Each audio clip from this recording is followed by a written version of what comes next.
আসসালামু আলাইকুম এভরিওয়ান, আবারও চলে আসলাম নতুন আরেকটি ব্লগ নিয়ে। আর আজকে সকাল সকাল এত রোদে মনে হইতেছে যে চারপাশ ঝকমক করতেছে, এরকম একটা রোদ বাইরে। আকাশটা হালকা শরতের আকাশের মতো মেঘ, কিন্তু রোদ প্রচুর। গরমে টিকা দেয় এমন একটা ভ্যাপসা গরম, মানে জীবনটা অতিষ্ঠ হয়ে যাচ্ছে গরমে। আর এর মধ্যে তো দিনে দুই একবার করে লোডশেডিং হচ্ছেই, বলার মতো না, এমন একটা পরিস্থিতি। আর এই রোদে আমার প্ল্যান্টটার একদম শুকায়ে যাচ্ছে, মানে দিনে প্রত্যেক দিন একবার দুইবার করে পানি দেওয়াই লাগতেছে, বালতি বালতি ভরে পানি দিতেছি। আর ওই টবগুলো নিয়ে এসে এখানে রাখলাম, একটু স্প্রে করে এই জায়গাটাতে একটু রাখি। দেখেন আমার বাগানের ফুল, ব্যাঙের ছাতার ফুল, মাশরুম। তো এগুলো মাশরুম কেন যে হইতেছে প্ল্যান্টারের মধ্যে বুঝতেছি না, পানি পাইতেছে আর এই টাইপের অদ্ভুত অদ্ভুত মাশরুম হইতেছে প্ল্যান্টারের মধ্যে। আর এগুলো পানি দিতে হচ্ছে, না হলে গাছগুলো একদম মরে যায়, একদম কেমন শুকায় কড়কড়া লেগে যায়। এত রোদ পড়ে এই জায়গাটাতে বলার মতো না, প্রচণ্ড গরম।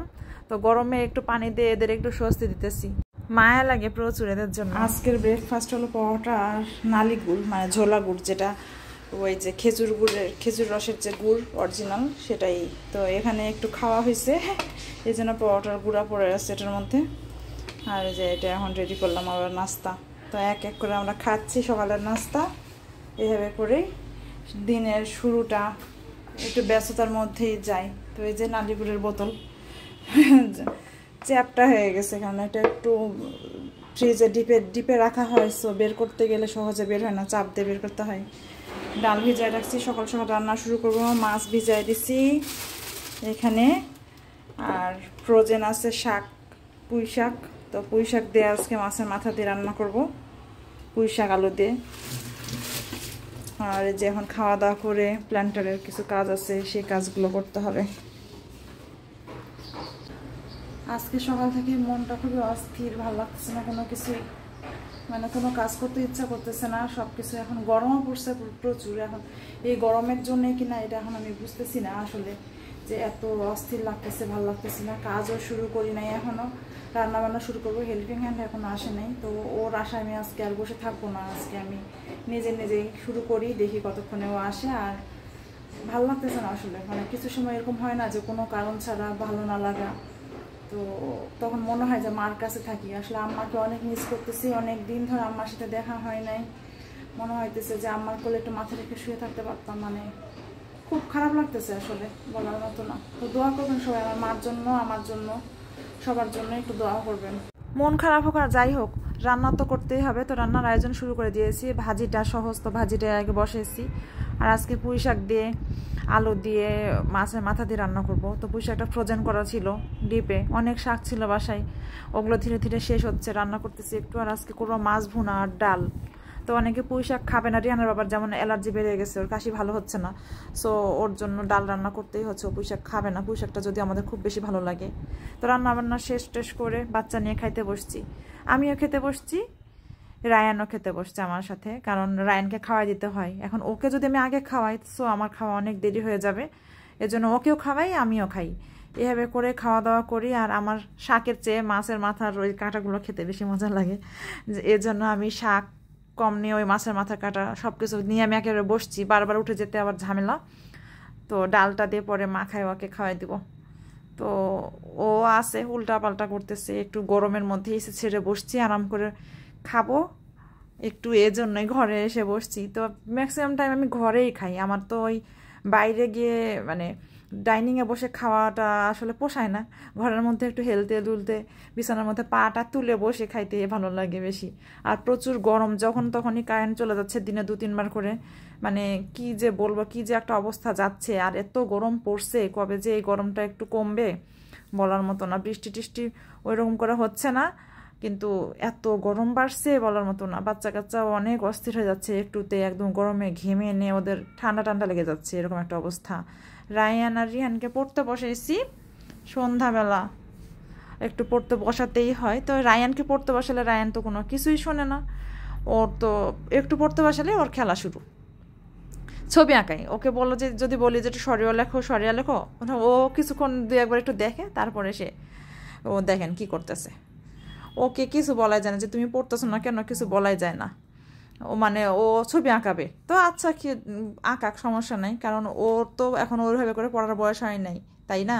রায়ান কি বানাইছো? অনেক বলে একটা গুলি বানাই দেন না কেমন আছেন বাই বাই দুজন আর রিহানের রাইফেল, রিহান এটাদের রাইফেল বানাইছে দেখেন। তো বাচ্চা কাচ্চারা এগুলো কি কি সবাই যে দেখে বিভিন্ন খেলা গেমস খেলতে খেলতে, যে এগুলো আবার পেন্সিল দিয়ে রং রং পেন্সিল না, ঠিক এগুলো কি সাইন পেন তাই না?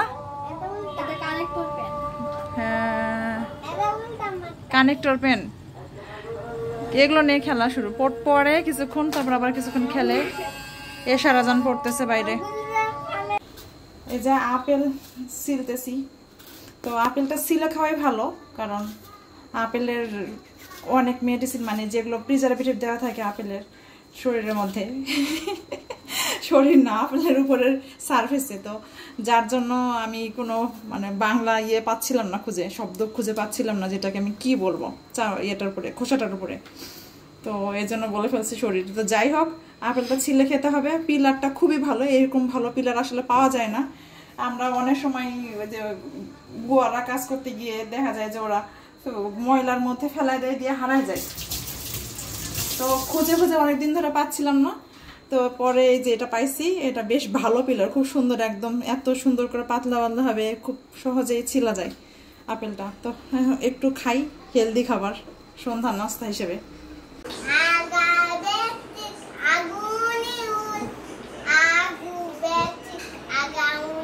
ওইটা ঘুরাইতেছিলাম, ঘুরাও দেখে ওই এখানে বসে খেলতেছে। আমি কিচেন পরিষ্কার করতেছি, এখানে ভাত তরকারি সব যা আছে এক্সট্রা ওগুলো তুলতেছি। আর ও মা ছাড়া আর ভালো লাগতেছে না, মার কাছাকাছি আমাকে বলছে আমার কাজ শেষ হয়েছে, কাজ শেষ হয়েছে, বারবার করে এসে জিজ্ঞেস করে খালি। দিয়ে শেষ পর্যন্ত এখানে ঝাঁকা নিয়ে খেলা শুরু করছে, তাই না রায়ান? মাছি জায়গা দিয়ে মাছি ধরে, ওই যখন একটা মাছি ওই নেট খোলা পাইলে এই মাছি টাছি ঢুকে ঘরে মাছি মারে। আস্তে পড়ে যাবা, নামো নামো নামো নামো, পারবা না, নামো, ওটা মাছি মারা ব্যাট না, নামো। রিয়ানার বাবা সব একদম মোছামাছি এসিড সব ফিল্টার পরিষ্কার করতেছে। গরমে অবস্থা খারাপ, আসলে যে গরম পড়ছে ঘরের টুকিটাকি কাজ করলে অবস্থা খারাপ হয়ে যায়। তো একটু শরবত বানাইতেছি, আসলে এত গরমে যে ঘাম ছুটতেছে। তো এই টুকিটাকি কাজগুলো আসলে করার সময় হয় না, দিনের বেলা তো সময় হয় না, শুক্র শনিবার কেমনে পার হয়ে যায়। তো আসলে আর্জেন্ট ছিল ব্যাপারটা, তো যার জন্য হ্যাঁ ও মাসিকে জেলখানা, ওটা মাসির জেলখানা, আর ওই ঝাঁকা দিয়ে সে ধরার চেষ্টা করছে। সে কখন ধরে মাসি, তাই না? জেলখানাতে রাখবা মাসিকে? কি দিস ওটা? ওটার মধ্যে কি আছে? পিঁপড়া, একটা কালো পিঁপড়া। তো এই যে এখন আসলে সবকিছু একটু এলোমেলো, কারণ আমি এখনো সবকিছু পরিষ্কার করে শেষ করতে পারি নাই, এই জন্য সব একটু এলোমেলো অবস্থায় আছে। টেবিলের এগুলো ম্যাট সব আমি তুলে সব ভেজা কাপড় দিয়ে মুছে, টেবিল মুছে পরিষ্কার করে তুলে রেখে গেছি। রায়ান এগুলো সব বিছাইছে, দেখেন সব সাজগোজ করে রাখছে। ও ভাবছে যে মার কষ্ট হবে, মা কাজ করতেছে, মাকে একটু হেল্প করি। আমি তো মানে খুবই ইমপ্রেসড যে ও ছোট্ট একটা মানুষ, বাট ও মোটামুটি বেশ ভালোই সুন্দর মতোই সব কিছু গোছাইতে পারছে মোটামুটি। তো যাক, সবাই একটু মাশাআল্লাহ বলে দিবেন, ওর জন্য দোয়া করবেন সবাই। ছোট্ট একটা বাচ্চা, কিন্তু মায়ের প্রতি যে কী পরিমাণ ভালোবাসা বলার মতো না। এত গরম পড়ছে, কাজ টাজ করে একেবারে ঘেমে গোসল হয়ে গেছি। আর ফ্রিজ থেকে নিয়ে আসলাম এই কেক দুটা। তো এই কেক দুটা রাখছিলাম আদনান আর রিফার জন্য, কিন্তু ওদের দেওয়া হয় নাই। ওদের আমাদের বাসায় আসার কথা ছিল, ওরা আসে নাই, এজন্য এখন আমরাই খাচ্ছি এসির মধ্যে আরামে বসে বসে। তো রিজিক অনেক বড় ব্যাপার, ভাগ্যে না থাকলে আসলে কিছুই করার নাই। তো আজকের মতো পর্যন্তই। সবাই ভালো থাকবেন, সুস্থ থাকবেন। অমিতাস ড্রিম অবশ্যই সাবস্ক্রাইব করে দিবেন, আর অমিতাস ড্রিম ফলো দিয়ে আমার পাশেই থাকবেন। তো আজকের মতো এ পর্যন্তই। আল্লাহ হাফেজ।